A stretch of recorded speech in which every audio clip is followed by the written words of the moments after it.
Good Friday, everyone. Welcome to the Volquest.com podcast with Rob Lewis, Jesse Simonton, and Austin Price. Glad to have you along with us on a mailbag edition of the Volquest.com podcast. More energy today, huh? I got a little more energy. It's a Friday, open date.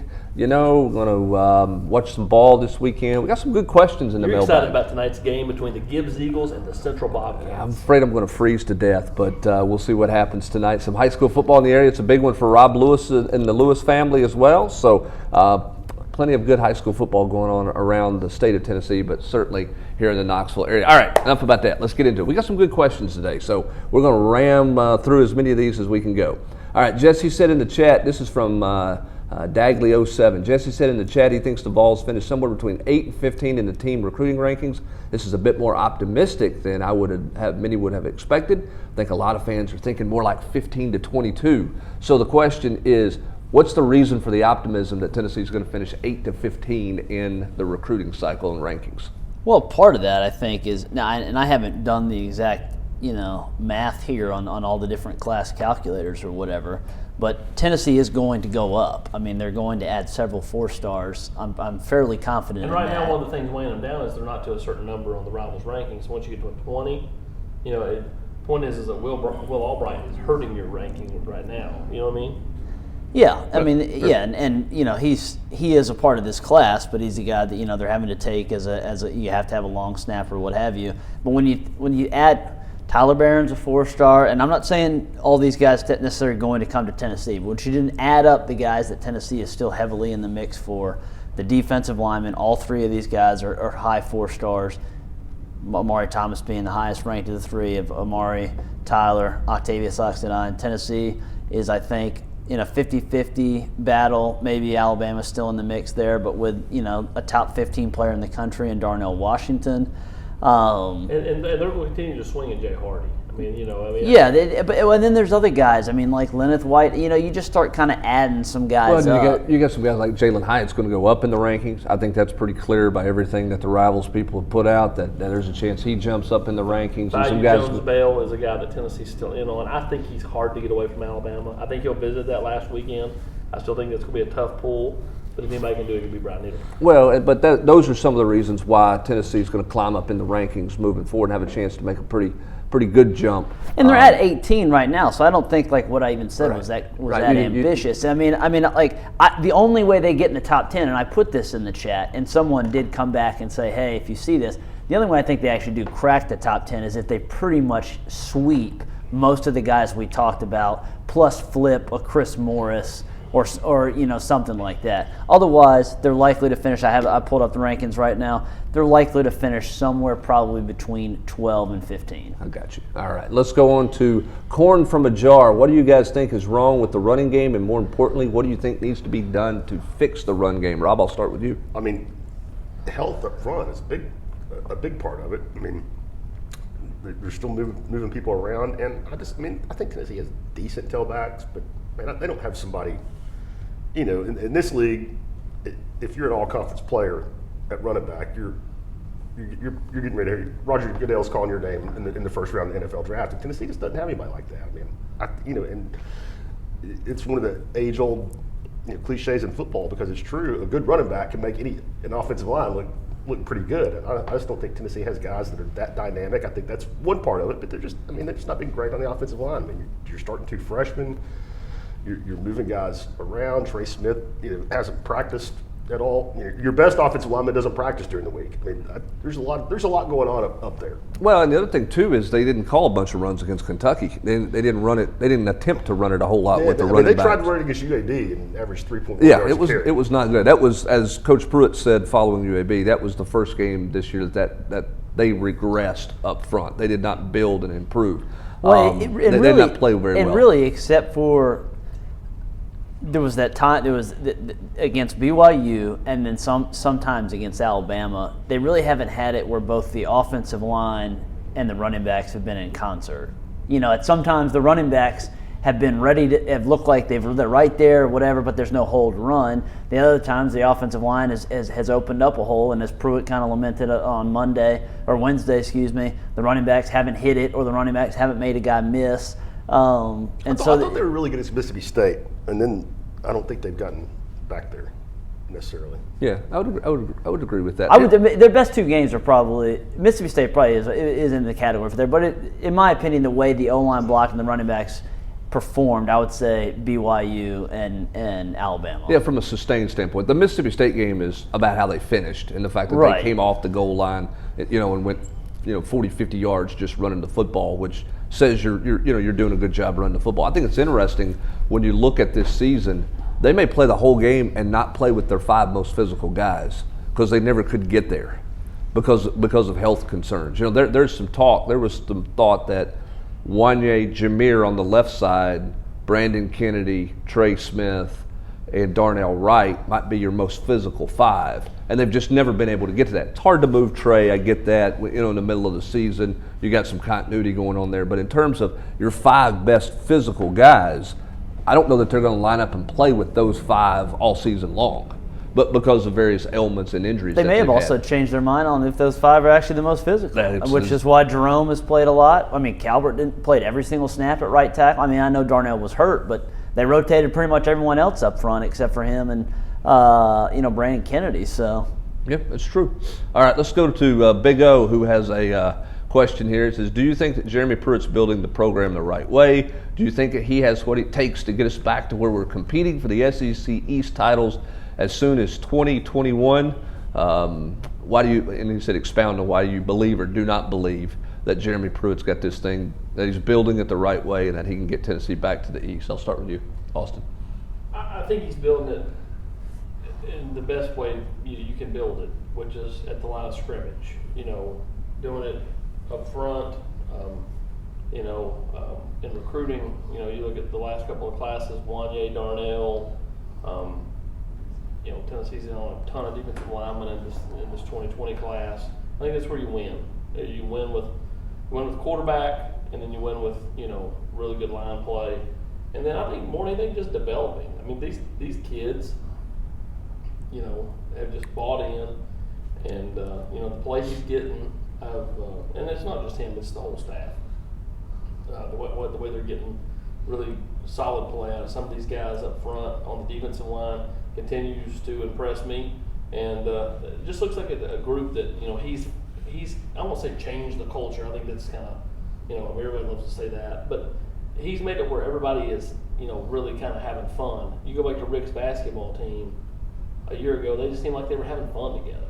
Same with this football team. I mean, you don't seem like there's a lot of bickering or infighting. They just kind of, are having fun playing football and just, going out and chasing the ball around a little bit. Yeah, winning 4 or 5 will help you do that for sure. I don't know that it was, but I know it's your point. I mean, I think his decision to build more relationships with players has benefited this team, which is why they could get through the ugly start to this season and not completely fall apart. I'm not sure his team a year ago would have stayed with him if they'd have started the way they started this season. And I think just nuts to the question about competing in the East. I mean, I think you're seeded. I mean, we all said it in the preseason that you're not ready to compete with Georgia and Alabama, but you need to start beating Kentucky, Vanderbilt, South Carolina, and they look like.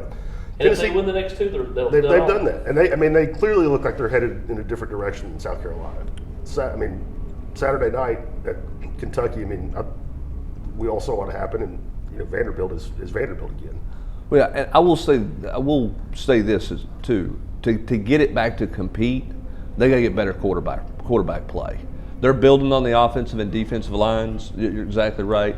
But to get to the elite, so to speak, to compete in the Eastern Division, I think they have to get more dynamic at quarterback. They have to play better at the quarterback position, regardless of who it is. Just like I said at running back, look at the 3 teams that are competing for the conference title this year. They've all got first-round draft picks. Yeah, maybe, and 2 of them may have top 5 draft picks. Yeah, I mean, Alabama's winning because of Tua.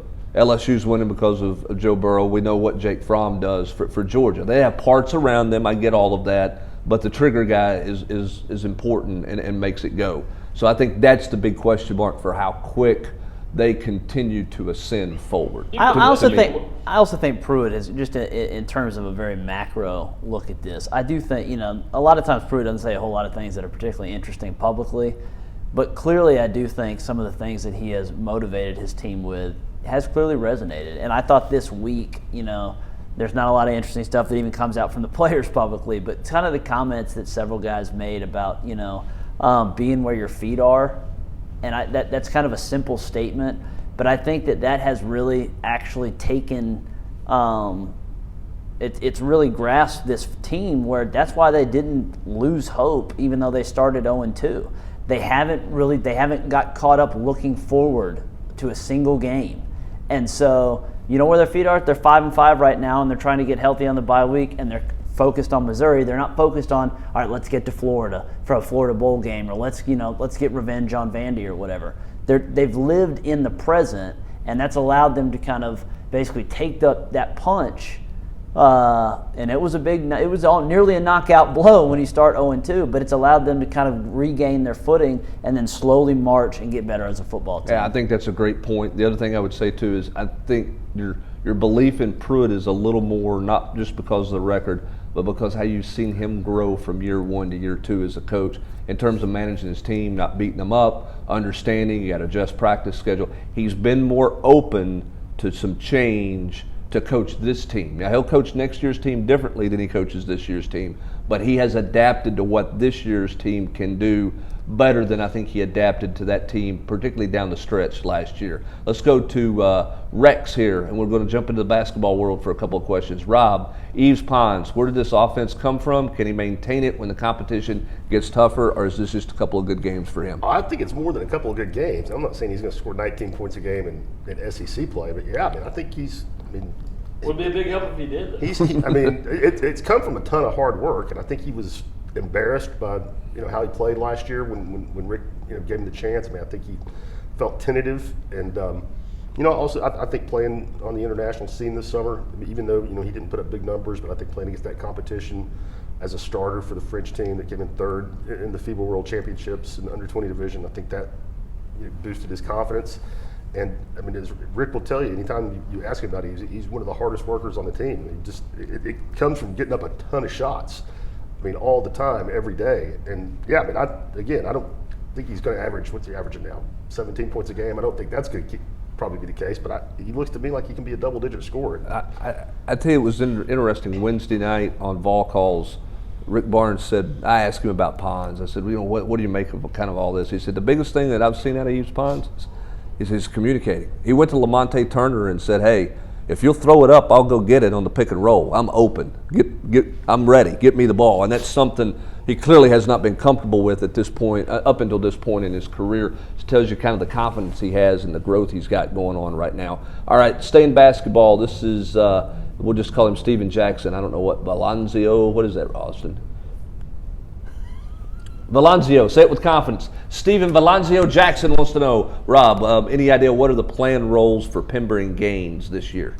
Rick needs them both. Now, I don't know exactly, if he has an idea in mind of the minutes that he wants those guys to play, but they're clearly going to be a part of the puzzle. Where Rick, I asked Rick point blank a couple weeks ago about redshirt and Pember. He's like, nope, absolutely not. And Devontae had a chance the other night to play some big minutes. Rick put him in pretty early in the first half. He drives into traffic, turns the ball over out of bounds, and didn't take his warm-up jacket off the rest of the night. So, those guys are going to play, but I think part of it's going to depend on foul trouble, part of it's going to depend on matchups, but they'll be the eighth and ninth guys off the bench. Yeah, I think Gaines got to make sure he can handle or take care of the basketball and not turn it over. That's a couple things that has jumped out about me. I like his game, but I think he's got to learn to be better with the basketball. All right, let's go to Priestvall's question. Since we all love a good coaching search, that's debatable, and we won't be getting one of our own this year, don't think. Any surprise openings that might shake up the landscape? Maybe South Carolina, USC, unknown. Around the country, is Will Muschamp, is he going to make it? I think the big question first over there is Ray Tanner going to make it as athletics director, which could change the landscape for Will Muschamp? Yeah, but I was reading, I didn't realize how high Muschamp's buyout was. It's big. It's $19 million. Jimmy Sexton. Arkansas just chunked a guy with an $18 million buyout or something, right? Yeah, but he had not won an SEC game in 2 The years. apathy's there in Arkansas. So you think Muschamp's going to be all right because of the buyout? I think sword for him, likely McClendon, and I think to me definitely Bobby Bentley. Yeah, I think it's probably going to be multiple coaches. It's going to be. I mean, but I would be. I can't say stunned, but I based on that, I would be pretty surprised. This is also going to be a tough landscape to get into the coaching market for, I think, because while last year there was buku openings, this year they're going to be fairly select, but you're going to be always behind Florida State and USC. So if people already think the candidate pool is rather shallow right now because there's so many first-year head coaches at different, is Neil Brown's probably not going to jump, maybe he would, but but I mean, there's going to be shallow. So the pool, if the pool is shallower, this may not be a year to go ahead and can your coach. Well, and I've heard rumblings depending on who Ole Miss hires as their AD, that could potentially be a change. Who gets the Arkansas job? Arkansas going to try to go down that road again with Gus. And see if they can get him to jump based off, Well, his is like $26 million. Yeah, As Rob said, you got to fire me first. If Arkansas is going to go that direction to get that, they're going to pay. They're going to have to pay because they're going to end up losing that court deal with Bielema. They're going to have to end up paying him some money. Maybe it's not all of it, but they're going. Brett Bielema is not going to get.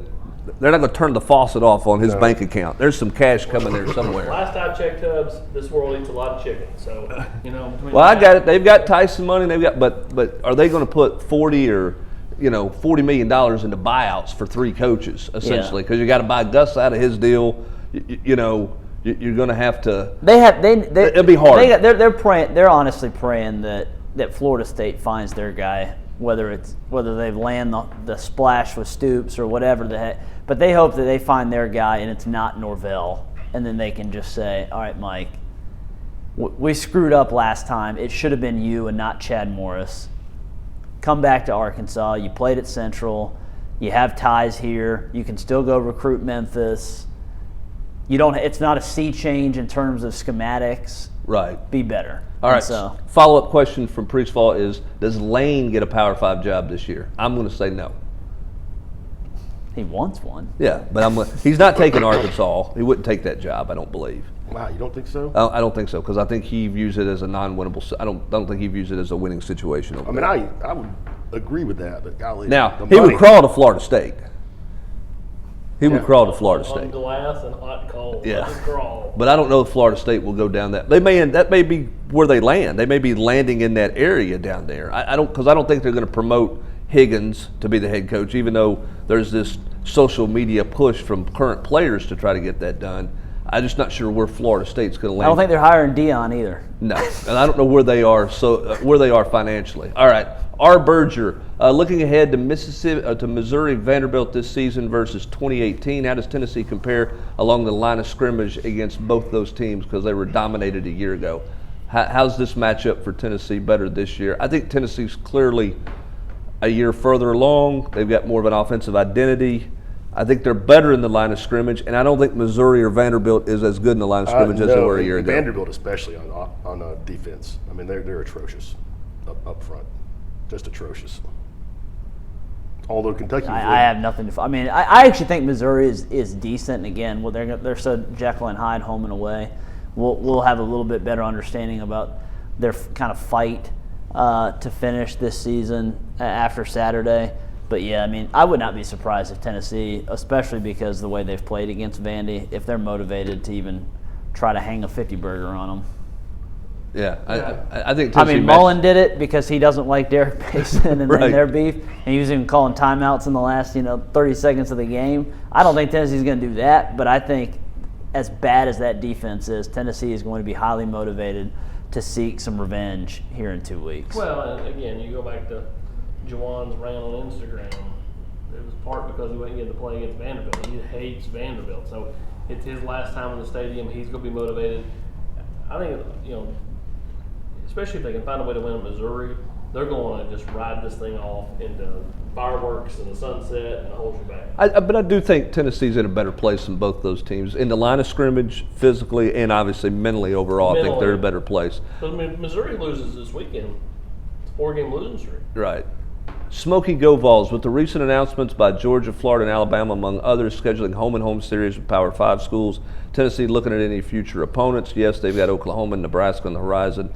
Any other possibilities? Do you think, and I don't know specifics on Tennessee, but do you think in the world of college football we're moving towards more of those matchups like those intersectional matchups, Rob, that we saw some in years past, but kind of everybody got away from that to schedule 6 wins. Do you think the big dogs are going back into that world? I mean, I think it feels like it because of all these kind of made-for-TV games, that you kick the season off with. I mean, look at how much exposure Georgia got from playing Notre Dame. I mean, it's probably the highest-rated college football broadcast of the season, I imagine.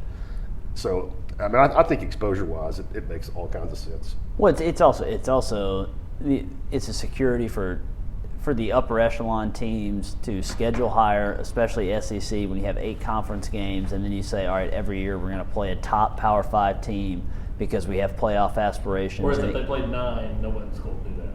Well, some of the Big 12 teams still do that because they don't, or some of they don't think their schedule's whatever. So I think especially you see some of these teams, Georgia, Oklahoma, and some other schools have scheduled really aggressively for about when you're projecting like 7-8 years down the road.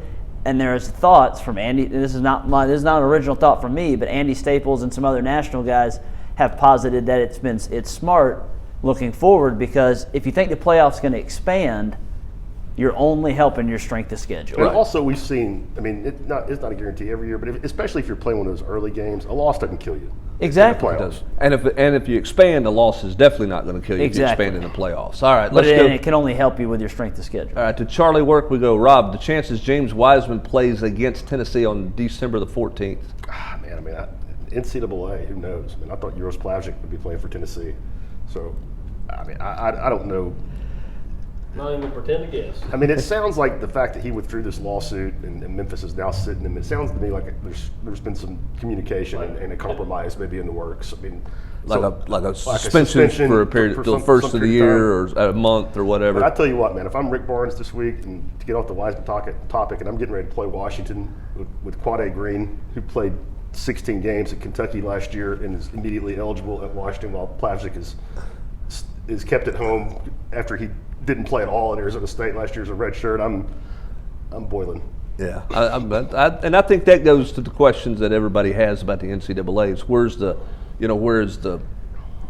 we talked about it a couple of weeks ago on the podcast. Something's got to level the playing field where there's some transparency and so there's some equality to what's going on, that to give you an idea of why some of this stuff is happening. All right, Charlie's got a follow-up. Penny Hardaway, Bill Self, Will Wade, Bruce Pearl, Sean Miller have all been caught breaking major rules. They've not been punished by the NCAA in any meaningful way. Yet 8 years ago, Bruce Pearl had to be fired because he hosted a barbecue. Seems like coaches are more brazen about paying players, and the NCAA is turning the other cheek. Has the NCAA lost its teeth, or are they simply gathering information before they drop the hammer? My guess is that the NCAA is going to pull their trademark move, make an example of a smaller market school, and let other violators slide with possible minor punishments. Well, I mean, I think you're going to see, yes. I mean, I'm surprised that Will Wade in particular still has a job, but NCAA is going after Kansas, and that one sounds like it has some teeth in it, and I think you'll see some more fallout from all these investigations. But no, I mean, if I'm a coach right now, why am I scared about breaking the rules? But it's less about it's always been less about breaking the rules than getting caught about lying about breaking the rules. That's what you've got to start. Screwed up Pearl. You've got to start negotiating. You got to put your hands up in the air and start negotiating. That's what messed up Bruce. That's the part everybody gets lost in. It wasn't holding the barbecue. It wasn't that they were grilling hamburgers at a house illegally. It's the fact that they lied to NCAA investigators to their face about it, and then he went back in the office and called a kid's parents, Aaron Kraft, and said, "Hey, cover for me, because this is what I just told him." Conspiracy. Yeah, I mean, so that's what got Bruce Pearl. I mean, if he throws his hands up and says, I'm sorry, I did it, then they take away a few evaluation periods. You lose some days on the road. You probably can't recruit Aaron Kraft anymore, and Bruce may still be here, Coach. He might be. All right, Chaotic Vol, on to football recruiting. On Whitehead, he said he's locked into playing running back in college now. Pretty sure Tennessee was recruiting him as a linebacker with our new push for him, or are they taking him now as a running back if he wanted to commit to Tennessee? Where are we at with Whitehead? Yes. They were always recruiting him as both. Okay. They did, I think, at the time, lean towards defense. But, that's changed with the fact that, he's pretty locked in on just playing defense. But at the time that Tennessee was leaning defense, he was also leaning towards being open to whatever. Now all of a sudden he's kind of done the 180 and said strictly running back. I'm told he went to South Carolina on his unofficial visit last weekend, and only defensive coaches talked to him. That was a real eye-opener for him, which is exactly why he postponed his announcement. I do think Tennessee is going to get another shot to impress Leonard Whitehead. All right, we're gonna wrap it up. We're gonna not wrap it up, but we're gonna rapid fire a little more here. All right, I Heart Vols. This is for Jesse. Well, some of this is for Jesse. He asked, "What's Todd Kelly Jr., Kongbo, Paul Bain, Dylan Bates up to?" Todd Kelly Jr. is in Knoxville, Chattanooga now. They're Chattanooga now. Got a job down there. Tweeting quite a bit. Kongbo's playing in the Canadian Football League. I don't know where Paul Bain or Dylan Bates are at this point. Jesse, tell me why Jamiri Butler will not be another Jordan Allen, and why do you not like Lee Greenwood? Jesse. I don't care about Lee Greenwood. I thought it was a funny joke. It was innocuous. And I mean, Butler, I think, is a better raw athlete, I think, than Jordan Allen. You know, Butler ran as a 4.59, 34-inch arms, and has already done some productive. Has had a single productive high school season in his only year of playing football. My sources tell me Jesse does not like Lee Greenwood because in his run across America from New York to LA and Detroit down to Houston, he doesn't reference Georgia or Florida. I thought he just didn't like. He just hadn't heard all of Lee Greenwood's great hits, like Dixie Road. Bassmaster Vol or Austin, this is for you. Do you think Thayou Jones-Bell visits again? And if so, do the Vols land him? Will Noah Sewell visit again? And will Darion Williamson end up in this class? Those three for you. I think TJB visits. I still think it's hard to get him away from Alabama because, man, when you watch Alabama's offense, and I get it, Tua's not going to be there, but it don't matter. What he's seeing for his own eyes. Bryce Young is, well, yeah. But, I mean, again, is he going to be as good as Tua? I mean, no, but these kids are signing up to play with the number one quarterback in the country. It's the same reason they signed up to play with Trevor Lawrence and these guys on down. I'm with you. I'm just saying, but my point, though, is he doesn't think they're dropping off because Tua's leaving, is the point. And so he's going to what he's seeing with his eyes is a lot of big pass plays, a lot of receivers making huge plays. So there's three guys going to the NFL. I still think that it's going to be tough to pull in for Bama, but like I said earlier in the podcast, if anybody can do it, it's Niedermeyer. I don't think Noah Sewell will visit again, but I don't ever want to close the door on anything, especially with a kid that Brian's recruiting. He's really good at getting kids to campus. And yes, it says a lot that they're bringing in the kid next week, though. Yeah, Kehoe, whose brother plays at Alabama. Darion Williamson, I do think he'll end up in this class, yes. All right. This is from Matt I. Which recruits that have committed elsewhere do you think the Vols have the best chance at flipping? Thayou Jones-Bell, I don't know, you got a great shot, but you're going to be in that one. Well, we'll start with Jay Hardy. And Jay Hardy, you're going to battle there. Continue to swing there. They want to try to flip him. Tennessee's got no shot with Trayvon Ripka. I know Jeremy went by the high school the other day, but that kid's going to Kentucky. Jimmy Holiday, maybe. Yeah, maybe Jimmy Holiday. They like him a lot. But again, though, as you and I have talked about, off podcast or off air. How many spots? He got 18 guys. He got 7 spots left. I mean, in years past, you could look at the class and go, that kid's not going to make it here. They'll drop him. I don't know if I can really look at a kid and go, they're going to drop him in this class. And I guess one guy we will say, because we've discussed this off pod, but put it in here, had a little note in the war room. Does sound like Tennessee has kind of backed off a little bit in its pursuit to flip Chris Morris. Yes. Yeah. I mean, and that's, again, though, there's ebbs and flows to that thing. They go back and forth. There's a constant debate one way or the other. So, the sneaky team to watch, to me, there's 2 teams to watch for Chris Morris. It's Miami and it's LSU as potential landing spots if he ends up not at Texas A&M. Okay, interesting. Rob, who's the third basketball player setting out along with Plavich and Bailey?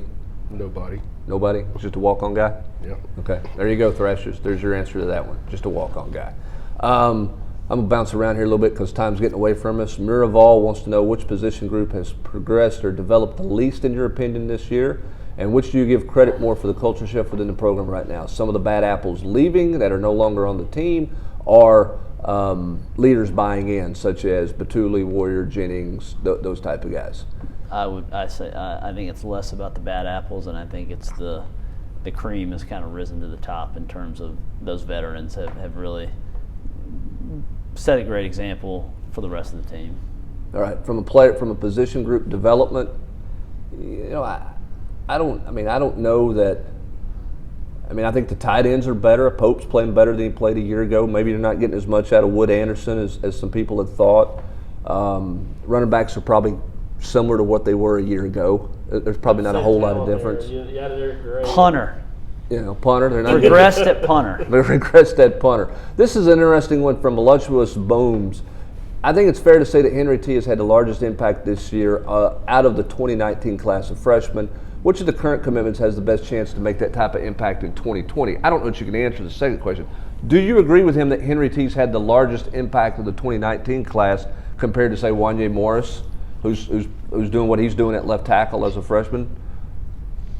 Probably because, just because I think the drop-off from Henry T. When Henry T's down on the field? But yeah, okay. Especially when you add the fact that Ignat and Reed bounced, and you could at least, we saw Calvert could give you serviceable, I just. Jameer Johnson. Yeah, there's some other bodies there I think you may trust a little more than, they're kind of holding their nose when they got to put JJ out there for even 5 snaps. All right, give me an impact guy in 2020 not named Harrison Bailey. Whew. The class is not done, so that could certainly change. If you say but you got to say a receiver, right? It's got to be Hyatt or somebody like that. It's got to be a wide receiver. Hyatt, or potentially if they were to land Darnell Washington, because I think he'd have a chance to come in and be that guy right away. Okay. Yeah, if they could see that. The hard part is you land these defensive linemen. They got all those defensive linemen coming back plus him good. Yeah, they should. They should be hard for those guys to get, which is exactly what all these schools are telling them. These kids that they're going up against. That's what Auburn told Jay Hardy. I think anybody that they sign who's got some edge rushing ability is going to have a chance to have an impact. Maybe not Henry T level impact, but a chance to have an impact because they've got to find some people that get to the passer. Because the question is going to be, and this is one of the questions in the chat in the mailbag stuff. I don't know if we'll get into it, but is Crouch and Harrison better suited inside or outside? Yeah, that's going to be something that the staff's going to have to determine, I think, in the spring, and it's going to be wholly dependent on how this class kind of ends up, and perhaps if they land a guy like Tyler Barron, do they think that he could actually give them some stand-up edge presence as a freshman? You won't know in the fall because he's not early enrollee. But I'm just talking about from a body type. Do they think before he spends a year in the weight room, could he be a stand-up guy for 1 year at 245 pounds before he potentially gets to 260? But he's going to lose some weight. But I'm just saying, right. It's, but I think they're going to rep Harrison and Crouch both at inside linebacker in the spring. I think they'll look at both those guys there. They may not stay there, but I think they'll look at them both. All right, to Tinkster 22. Odds Trey Smith comes back next year? Slim. I would say 0. I guess I can't say 0, but I'll say Slim. 1%. Slim. I think slim, and I also think the fact that Russell Okung is back playing for the San Diego Chargers will give the NFL some data on how a guy with a similar condition can manage it and how he can perform. All right. Go ahead. I'll go 10%. 10%. There you go. Any traction on the JUCO running back that originally signed with Florida State? Tennessee's still working that one. Same cast of characters for Zay Quadre. I hope to get him in here either for the Vanderbilt game and/or the first week or two of December. All right, and then he also wants to know about the quarterback situation. You're going to start JG. If you do, you're still going to play Brian Maurer. You think it's still going to be a two quarterback deal the rest of the way here? I would, if you're wanting to keep the same mojo, I'd roll Jawan out there for the first play, and then I'd bring in Jared Garantano. That's just how I would roll. Just because you don't want to I'm saying if you're trying to keep this he's also got a rabbit's foot in his pocket. I was going to say, is that? I'm saying if you're trying to keep the whole mojo of him coming off the bench. Point is, even if you start someone else, they can't give somebody a whole half. And I know the other night the first drive took half a quarter, 2/3 of the quarter, and it kind of changed the flow of the game. But to me, that's asking a lot for JG to come off the bench anything past 2 series. All right, Rocky Top 1776. With Philip Webb likely heading to LSU, is it possible that Ojulari could end up in recruiting purgatory, having to look around again, regardless if Gilbert signs with Bama at the end. Keep in mind LSU's at 25 commits, probably going to take, in this guy's opinion, Marcus Dumerville, Zach Evans, and they have several other bigger prospects in Olajari. I don't know LSU's board enough, but I mean, Philip Webb's another guy that's been like waiting, and I think his stock has kind of risen as the fall's gone on. Tennessee liked him a lot, but he was waiting on Auburn and Alabama and some of these other schools. So I don't know how his potential commitment impacts BJ, but I'd be hard pressed to think that they're going to move on from Ojulari. All right, last two questions here. Wake Law, Vol, biggest concerns for this team in 2020? It was the defensive line in the eyes of most people in 2019. What will be your biggest concern in 2020? I mean, wide receiver, I would have to say. Yeah, I think where's the playmaker? Where's the plays come from offensively? Who are the playmakers? I mean, I know AP's got him maybe coming back, but if JG's not back, we've seen how he's had to kind of rescue this bunch. Freshmen can obviously win and play in this league. There's no doubt about that. But I think you're definitely going to have some real quarterback questions, especially if JG and perhaps Shroud end up leaving. You know, if they're not in the quarterback room come fall of 2020. Good point. All right, last one. How odd was it that Blakely and Elijah Simmons were in the game for the last defensive series? Where was the first team? Who was the 12th man on the penalty? Was that ever explained? It was McCullough. It was McCullough as the guy who didn't get off the field, and Blakely and Simmons were on the field because they were in their goal line jumbo deal. Yeah. And they play goal line jumbo, and they have not been in that formation a whole lot because that's why Elijah Their Simmons had only package. played in one tape. Yeah, elephant is what they call there. And you'll see elephant at least, you might see it the next 2 weeks because Elijah Simmons can play 2 more games before he redshirts. All right, that's going to do it for this edition of the Volquest.com Mailbag Podcast. For Rob Lewis, Jesse Simonton, and Austin Price, I'm Brent Hubbs. Thanks for joining us. Have a great Friday, everybody.